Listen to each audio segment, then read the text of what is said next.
میں نے مسئلہ بیان کیا نا ایک دفعہ جھینگے کے بارے میں, کیکڑا صحیح نہیں ہے, تو لوگوں نے کہا قرآن حدیث سے بتاؤ کیکڑا کھانا حلال ہے. میں نے کہا آپ بتا دو ہاں قرآن حدیث سے بتاؤ کہ کیکڑا کھانا ناجائز ہے. میں نے کہا آپ بتا دو کہ جائز ہے. ہم جب قرآن حدیث مانگے نا تو پنچر ہو جاتے ہیں, ہوا نکل جاتی ہے.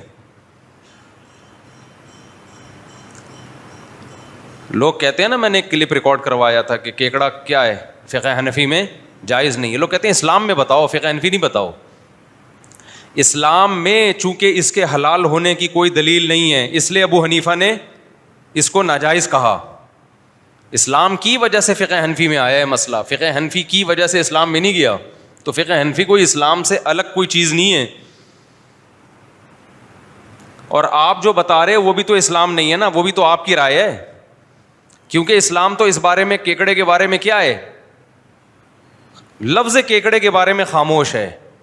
جب خاموش ہے تو پھر دیگر دلائل دیکھے جاتے ہیں کہ اس سے کیا پتہ چل رہا ہے حلال والے زیادہ ہیں یا حرام والے زیادہ ہیں.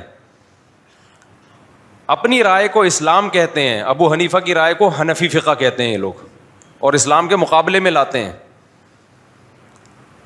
تو آپ کی بھی تحقیق اگر قرآن و حدیث سے ہے, ابو حنیفہ کی بھی قرآن و حدیث سے ہے, تو دونوں اسلام ہیں. صحیح بات یہ ہے کہ اس میں صحیح والا کون سا ہے. تو ابو حنیفہ کی رائے میں غلطی کا امکان کم ہے, آپ کی رائے میں غلطی کا امکان زیادہ ہے. یوں تعبیر ہونی چاہیے.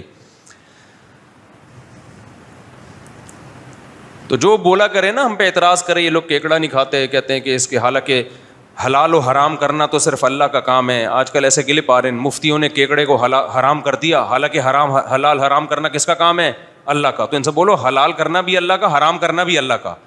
اگر آپ کہتے ہو کیکڑے کے بارے میں حرام ہونے پر کوئی حدیث نہیں ہے, تو آپ حلال ہونے پر دکھا دو, حلال ہونے پر بھی تو نہیں ہے. اب یہاں اجتہاد ہوگا, پھر جب اجتہاد ہوتا ہے تو فقہا کا اختلاف بھی ہوتا ہے, اور پھر تقلید ہی کرنی پڑتی ہے. آپ کرتے تقلید ہو اپنے مولویوں کی, لیبل لگاتے ہو محقق ہیں, ہم قرآن حدیث کو مانتے ہیں, یہ جھوٹ بول رہے ہو, یہ منجن کسی اور کے سامنے بیچا کرو جا کے. میرا موضوع ہٹ جاتا ہے کیونکہ اس کی فضول چیزیں بہت آ رہی ہیں مارکیٹ میں. سیدھا سیدھا بولو بھائی میں امام شافعی کو فالو کرتا ہوں, میں کیا میں جاہل ہوں, میں امام شافعی کو فالو کرتا ہوں, پھر ہر مسئلے میں انہی کو فالو کرتا ہوں. یہ نہیں کہ کیکڑا کھانے کے لیے شافعی بنتا ہوں اور جہاں کوئی آسانی نظر آئے تو حنفی بن جاتا ہوں. ہم کبھی شافعیوں پہ اعتراض نہیں کرتے. وہ کہتے ہیں بھائی ہمارے پاس علم کامل نہیں ہے, ہم امام شافعی کو فالو کرتے ہیں, اہل سنت والجماعت کے امام ہیں اور ان کی تحقیق ہے, تو پھر ہر چیز میں انہی کو فالو کرتے ہیں.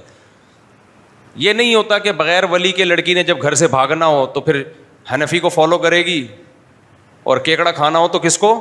میرے پاس ایسے اہل حدیث کے فون آئے ہیں, کیکڑا کھانے کے لیے اہل حدیث ہیں, لڑکی سے ابا کی مرضی کے بغیر شادی کرنے کے لیے فقہ حنفی سے فتویٰ لے رہے ہیں. یہ مذاق بنا رہے ہیں دین کو, اور کچھ بھی نہیں ہے.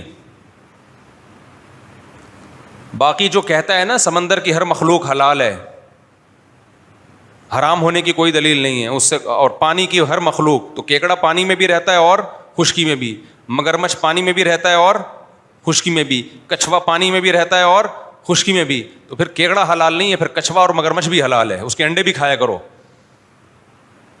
اس لیے جس نے ابو حنیفہ کو پڑھا ہے نا, خدا کی قسم گہرائی میں جا کے وہ کہے گا ابو حنیفہ نے واقعی قرآن و سنت کو بہت ڈیپتھ میں جا کے ایکسپلین کیا امت کے سامنے.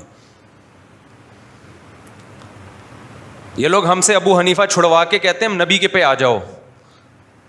ہمیں پتہ ہے نبی کی, یہ ابو حنیفہ چھڑوا کے نبی پہ نہیں لا رہے, یہ ابو حنیفہ چھڑوا کے اپنی رائے پہ لے کر آ رہے ہیں, اس کو نبی کی رائے قرار دے رہے ہیں.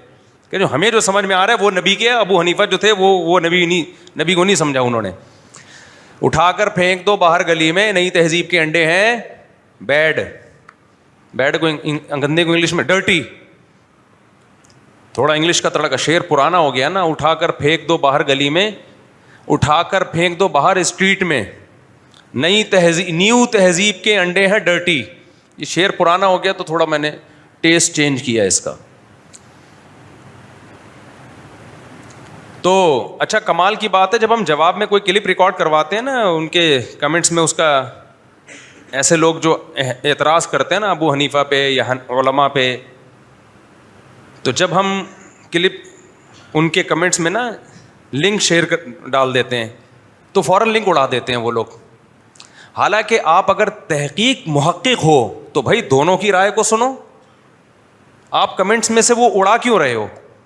یہ کہتے ہیں نا سب کو سننا چاہیے, تو اپنے مخالف کو سننے کا حوصلہ تو پیدا کرو. لیکن آپ نے ان لوگوں کا ظرف بہت تھوڑا دیکھا ہوگا.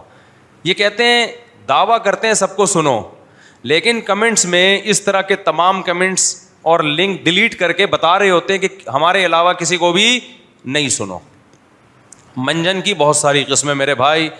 جیسے منجن قرآن و سنت کے نام پہ بیچا جاتا ہے نا, ایسے ہی منجن یہ کہہ کے بھی بیچا جاتا ہے کہ دوسرا منجن بیچ رہا ہے. دوسروں پہ منجن بیچنے کا الزام لگا کے بھی اپنا منجن ٹائٹ طریقے سے بیچا جاتا ہے. ہم اپنے ٹاپک کی طرف آتے ہیں. کیا ہم ساس بہو کے جھگڑے لے کے بیٹھ گئے؟ تو ہر شاخ پہ الو بیٹھا ہے, انجام گلستان کیا ہوگا. ہر شاخ پہ, ہر چینل پہ ایک الو بیٹھا ہوا ہے جو کہہ رہے کہ میں ہوں جو قرآن و حدیث کو بتاؤں گا. تو یہ سمجھو ہر باغ میں جب ہر شاخ پہ پھول کے بجائے الو اور تتلیوں کی بجائے الو آ کے بیٹھ جائے تو گلستان کا انجام کیا ہوگا.